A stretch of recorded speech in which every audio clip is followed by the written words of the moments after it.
Good morning. Welcome to AIA Florida Southwest's 2025 Coffee Talk. I'm Stephen Ruby, AIA, and I am the host of Coffee Talk. This morning we have a very interesting person here talking. Who's been an architect and an educator. We want to welcome Ramon Sacristan. I've known Ramon for probably more than 3 decades, and we'll have an interesting discussion this morning. Let me tell you a little bit about him. Ramon is an architectural designer and an educator. He has worked for several architectural firms in New York City prior to moving to Naples 20 years ago. While here, he has worked with several prominent architectural firms within Naples. His work has spanned from wide range of disciplines, focusing on sustainability, affordable housing, and community-based design. He has concentrated on creating mixed-income communities while fostering community-based design.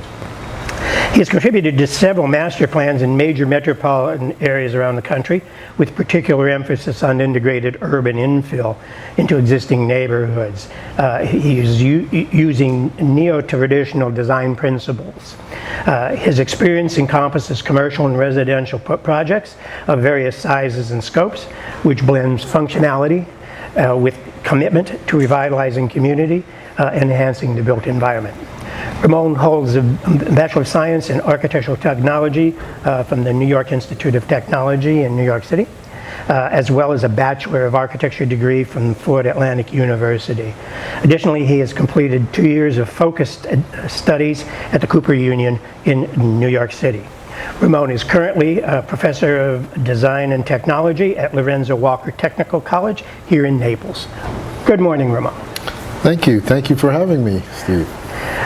I have thinking of a few things to ask you. And as I said, I've known you for a number of years, and I know some things about you. Throughout your whole career, you've had one foot in practice and one foot in academia, whether as a student or as an adjunct professor. You've always had that dual relationship and that dual interest. Why was this important to you, and how did it impact the way you approach architecture? Yeah, so, thank you for the question. I've always been a lifelong learner, and I've always been someone who believed in the profession of architecture. So working for many years, I had a professor at the Cooper Union, and one of the things that he always instilled in us was the idea of the social contract, right? The idea of we have a certain skill set, we have a certain way of thinking, and that we should utilize that and pass those pieces of knowledge, if you will, on to the next generations. And for some reason, I've always taken that one to heart. And so I've always wanted to always give back at some point. Lots of times in the younger portions of our career, we're working, and but you reach a point in your career where you sort of say, it's time to sort of pass some of that on to the next generation, as well as having the next generation share with us their new knowledge. So in many ways, as much as I believe that I'm sort of sharing with them our experience, our skill sets, in many aspects they're actually they're giving me something in return, right? Learning from your students, huh? I'm learning from the students. They keep me not from, they sort of keep me from being not the old architect, They keep me from learning about new things or thinking about things in a different way, because these generations think way differently than, in many aspects, than our studies. So. How does that affect your practice and the way you approach architecture and the way you create architecture? Is that, you feel that's influenced you in any way and changed the way you practice? Oh, I think so. I think there was always a component in our work that I've always enjoyed, right? There's facets and there's aspects of our careers that we sort of cling on to, and one of the things I've always sort of clung on to was the interaction between the communities, the interaction between potential young architects in our firms and now our students. And I think they constantly have me thinking about new ways of approaching things in many ways. Interesting.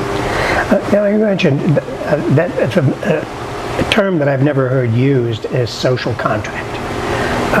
And I'm going to steal that from you because I think that's a very compelling statement about some of the things that both you and I have done on a community revitalization standpoint. It really is a social contract with those communities, Absolutely. with those folks, to gain trust and to get consensus that you really have not a written but a implied contract with your community. That's an interesting and a very definitive term. I like that term. Many of those things you taught me, right? So I bring with you our work together, in community design, community development, absolutely. And so one of the things I try to do is literally to bring that, what we used to do before, into the classroom and into our studio. And interestingly enough, the students like that more than when I give them a house to design. Yeah, house is a house. There's a bit of a challenge in doing that whole community revitalization stuff. Well, that's interesting. Several years ago, you made a shift to become a full-time educator. What made you take that leap? Tough questions. But, I think that was sort of an evolutionary process.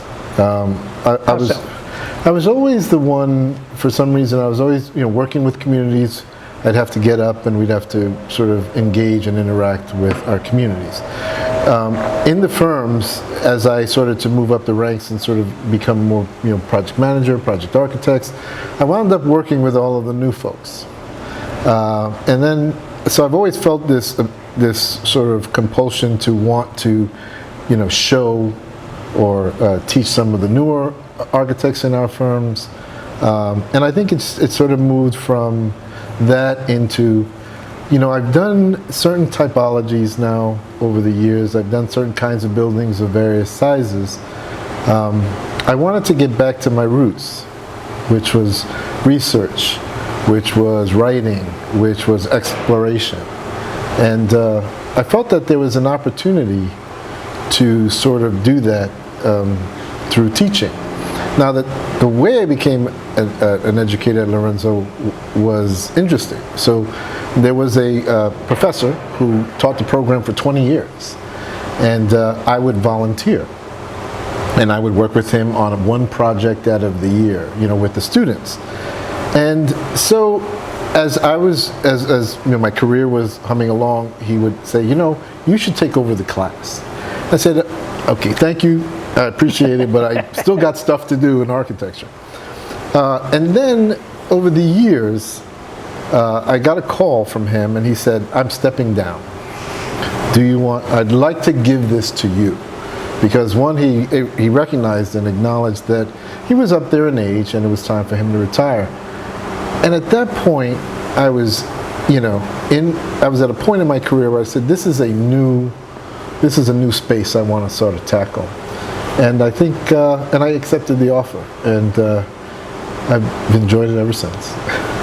Well, one thing you did share with me in our discussion last week is that, and I think this is interesting, that you had accepted a position with a prominent architecture firm in the city, and before you got this call, which was a tough decision, you already made that a commitment, and you called and said, no, I'm going in another direction. I thought that was, you had to have a passion for what you're doing to be able to make that kind of commitment, because it was a crossroads in your career. It was a crossroads in my career, and it was a tough decision because, it was a prominent architecture firm. They do great work, and I was happy to be considered as part of that team.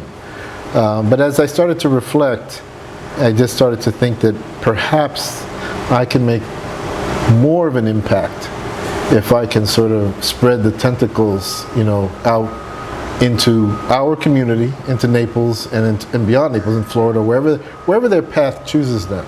But I felt that was a calling that I wanted to at least explore. You just may have set yourself with a better legacy than if you were designing buildings. You know, and you think about it. How do your years, you've had a certain number of years of practice, from the small scale to the large scale. How does that do you feel that made you a better educator? Well, I think for first and foremost, teaching at a career technical education program, right? Our goal is to sort of develop folks that we can then transition into the workforce, into our industry, into our firms, into our practices. And so that's sort of our first goal with our college or adult students. And so having the background and having the experience and work that we've done for many years, I've told myself, I said, what do I want in a firm? If I'm going to hire, a draftsman, a young person who doesn't necessarily pick college as a career path, what do we want from them? And so I took my 30, 35 years of practice and said, let me frame the program so that we can transition our young people who are local, who are in Naples, into our workforce, and do it in a way that is not just, there are many good programs, but I tried to structure the program not as a drafting program, but as a drafting and design. If we want our young people to work for us, our firms are changing. We're no longer, we're no longer creating a drawing on a graph paper and then giving it to them and telling them to literally redraw this. Many times our roles are fluid, and we give them a sketch. We'll hand them a sketch, or we're doing many other things, and how they interpret those sketches to make it to the point where, an project architect or a project designer can then, develop it even further is kind of the way I wanted to structure the program. And I've been in your school, and I've actually sat on a couple of your juries. And by the way, the students love you. Well, thank you. One thing you mentioned, you said you talked about the adult students. You are also dealing with high school students, juniors and seniors in the high school level. Yes. And in a kind of fantastic way. You want to talk about how you integrate them into the program? Sure. Here at Lorenzo, there's both a college and there's a dual enrollment program. So many of our juniors and seniors, and as sophomore year, they need to select a technical path. And so the ones that come to my drafting and design program, we kind of have this two-tier program where I've been training them and we've been working towards college. And basically sort of giving them a first year of architecture school, if you will, to better prepare them if they choose that path. Now, architecture is not a path that I'm suggesting they always choose. Whether it's architecture, engineering, interior design, whether it's product design, we teach critical thinking, and we teach problem solving. And I think for me, teaching young people who are going on to college or choosing that path, those are such important skills. Those are life skills, I think, that teaching young people how to assess a situation, how to then come up with creative solutions, how to prototype those solutions, and then implement. And I think that that's just a great skill to learn, whether they take any of those courses or not. Actually, I have a student who went on to law school and is using the skills today. So I'm pleased with that. Well, it just amazed me the first time I saw some of your students work. You have seniors in high school who are doing work at the sophomore college level. Thank you. Which is amazing. And those folks are going to step in, if they choose to go into college, are going to step into an environment with skill sets behind. I know I stepped into architecture school I just had learned how to spell it, let alone know what it was. I had no background in it, and that's many of my classmates were in the same position. So I think that's a skill set that you're giving these folks as a step up, a heads up. Another thing you mentioned is, which I think is, maybe you can talk about a little more, is crucially important, that not everybody will become licensed and a registered architect, and that is technicians are no longer the draftsmen or even the CAD jockeys that we had. And one of the things that I see you've infused into that program is not only technology now, but design. And talk a little bit about how you were able to do that within the university and the school structure, which sometimes is very focused and limited to what you can do. No, absolutely, and in many aspects it is. One of the things we tried to focus on was project-based education.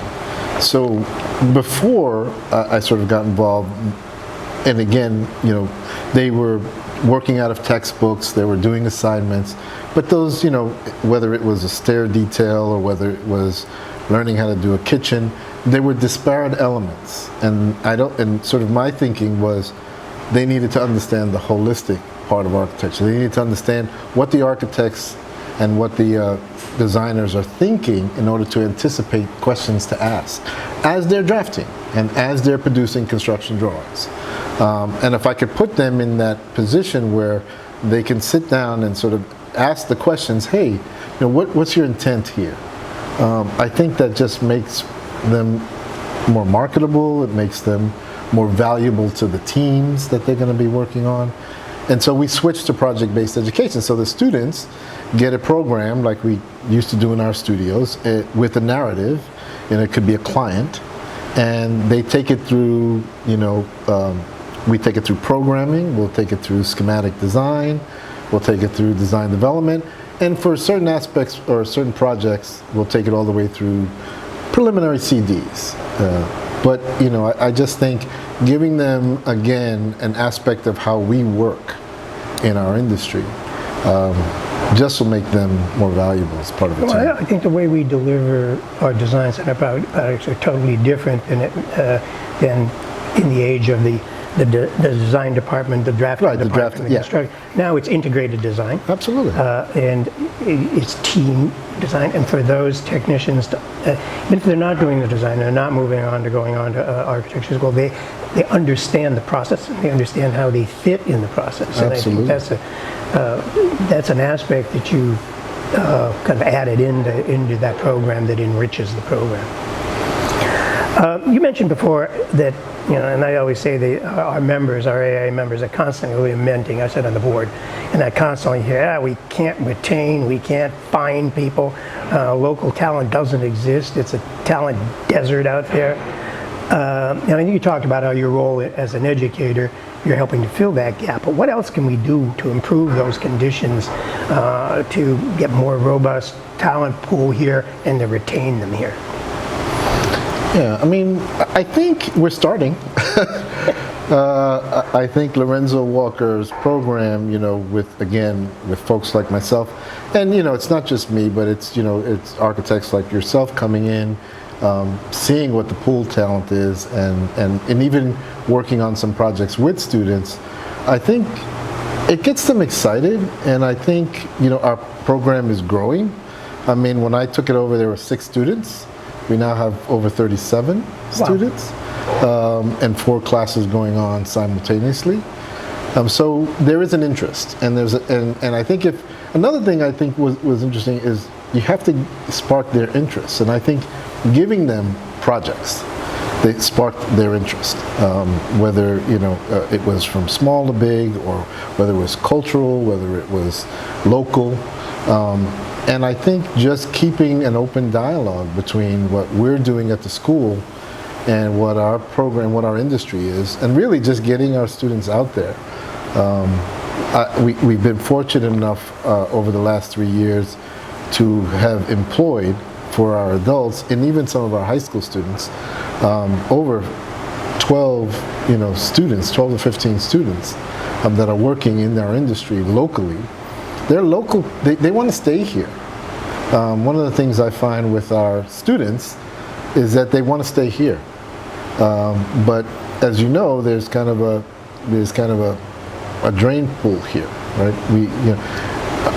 Young architects are going to come here because perhaps their parents or grandparents have a house here that they've spent some time in the summer, or that they've been recruited by architects from their universities.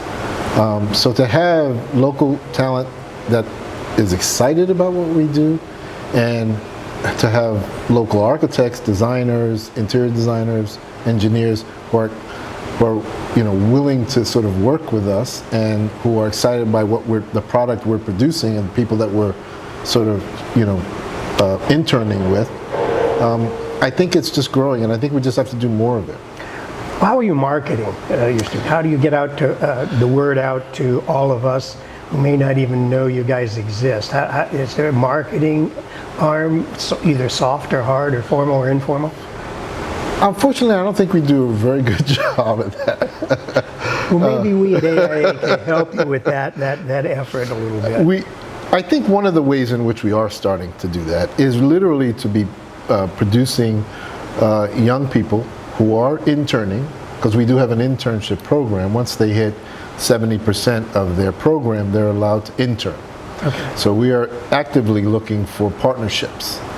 And so just doing more of that, and then those partnerships being successful, not the students that we are, that our partners are collaborating with, that they are successful, that we are listening to the architects, engineers, and architects and saying, and I've done this in my advisory board, I say, hey, what are you guys looking for? How can I produce young people that can, transition smoothly into your firms? What are you looking for? I will try to make it happen. Well, it's a two-sided street. It is. We if we take on an intern, and I intern many folks through my office, if you take on, so you need to be a mentor. And many firms, either if they're too small, they don't have the time to do the mentor, or they're too big, they're pigeonholing people, and the mentorship is tough. You need to make a commitment as a firm that you're taking on an intern for 6 months. You have a responsibility and obligation to mentor them and to help them. So you don't discourage them. You want to encourage them and give them some skill sets that they go away. There has to be a value added to doing that 6-month internship. Yeah, again, I think that's part of that social contract. Yeah, it's another aspect of it. Absolutely. Not all graduates from university end up practicing architecture. They go into related fields, whether it's interior design, like I mentioned, or construction administration, but their skills that they learned in architecture school are applicable. You have jumped careers, gone on the dark side now, and you yourself have chosen an alternative career. What advice would you give to a young professional who's kind of on the fence? Should I stay in this or should I jump ship? And they maybe just haven't got their first professional degree yet, but are questioning whether architecture is the right thing, or people who've already got their master's degree going, God, I got into this thing and I really would like to go out there and build buildings with the contractor. What advice would you give to them about making that decision? That's an excellent question. I think some of the things, one of the beauties of our professions is that there are so many facets of it, right? At some point, we can be architects, we can be interior designers, we can be engineers, we can be product designers. Because one of the things we learn is how we learn about process, right? To take something from an initial idea or a concept to an implementation phase. And so the advice I give them is to sort of, because we have that sort of, wide variety. You can get into construction management, you can get into interior design, you can get into product design or architecture or engineering. Find your passion. Find, one of the things that, or education. Find one of the things that excites you when you wake up in the morning and pursue it. Because you've learned the skill sets. And And I think, I mean, that's my advice I give my students. As you know, I want to excite them to find passion in whatever aspect of our our industry is. And it's interesting because when they reach a certain part, around 70% of our program, I try to cater that last half of the program to something that they're interested in, like sort of as a capstone project, or if they're interested in interior designs, I want to get them focused on what can they continue to learn in that field. So in the end of our program, we leave it open, and like I was telling you before, I have a person who was interested in community design, and he cobbled 3 of his other students, and now they're working on a neighborhood development plan. He's going to be the leader. And by the way, he has a commitment to work for an engineering firm. So in 2 weeks, he'll be starting there. That's cool. That's interesting that you use the word passion. I did an interview this morning, unrelated, but one of the things we were talking about is in his career, why did he focus on only an aspect of architecture? He loves doing production drawings and field work. And he said, and he used the word, he said, because I'm passionate about it. Exactly. He said, I can design, but I'm passionate about this. And you're absolutely right. We wouldn't be in this profession. We wouldn't be doing what we're doing. We wouldn't be doing something with my hair as white as it is right now, unless we're passionate about it. And mine. So I like. So I've got 2 terms that were important: passion and social contract. I got to remember those things. They're important phrases. I'm going to close with. This is a question I ask everybody in Coffee Talk. What one accomplishment in your career are you the most proud of? So I was thinking about this. I think there are periods in my life there are moments that I'm proud of. Okay. Throughout my career. One of them, I have to admit, is just my daughter's ability to be able to think critically, and she's a creative, and so she's probably one of the things I'm most proud of. But there are moments. One of the other moments in my time was the community-based work that we together did. That's one of my proudest moments.